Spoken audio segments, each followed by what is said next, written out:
ఆగండి స్క్రోల్ చేయకండి. ఇది వచ్చేసి ఒక విఐపి క్లయింట్ అనమాట లెహెంగా. ఒక శారీని 2 లెహెంగాస్ చేశాము. అండ్ ఇది మాత్రం ఏమైనా తేడా వచ్చిందనుకో ఇంకా నా పని అంతే అనమాట. చిన్నమ్మాయి అని వచ్చింది నన్ను కొట్టడానికి. చూసినారు కదా, ఇది డోలా ఫ్యాబ్రిక్ శారీ అండి. శారీని ఇలా 2 పిల్లలకి కన్వే చేసాము. అండ్ వర్క్ వచ్చేసి చిన్న ఫ్లవర్స్ ఇచ్చేసి చిన్న హ్యాండ్స్ పెట్టి బ్యాక్ వచ్చేసి ఇలా పాట్ నెక్ ఇచ్చాను. బ్యూటిఫుల్గా ఉంది కదా లెహెంగా. ఫ్యాబ్రిక్ కూడా చాలా అంటే చాలా బ్యూటిఫుల్గా ఉంది. అండ్ నెక్స్ట్ వచ్చేసి ఇంకొకటి పెద్ద పాపకి లెహెంగా. ఇలా శారీ మొత్తం శారీలో వచ్చిన పళ్ళు పాటు ఏదైతే ఉందో దాన్ని ఇలా బ్లౌజ్ లాగా చేంజ్ చేశాను. ఐరన్ బిల్స్ పెట్టి ఇంకా పళ్ళు పాటు ఇలా పెట్టి బ్యాక్ ఇలా ఓపెన్ లాగా పెట్టాను. చూసినా కదా.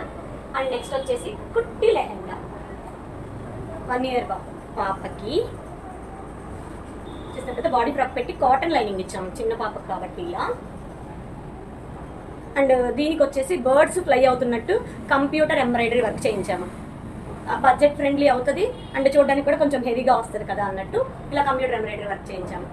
అండ్ ఈ మా విఐపి లెహెంగాస్ ఎలా ఉన్నాయి, విఐపి క్లయింట్స్ లెహెంగాలు బాగున్నాయా అండ్ వీళ్ళు వేర్ చేసినా కూడా ఎలా ఉన్నారనేది నేను మీకు వీడియో అప్డేట్ చేస్తాను. ఇలాంటి లెహెంగాస్ కానీ ఫ్యాబ్రిక్స్ కానీ శారీస్ కానీ మీకు కావాలి అంటే స్క్రీన్ పైన నంబర్ ఉంటుంది, నా నెంబర్కి వాట్సాప్ చేయండి. Thank you to all.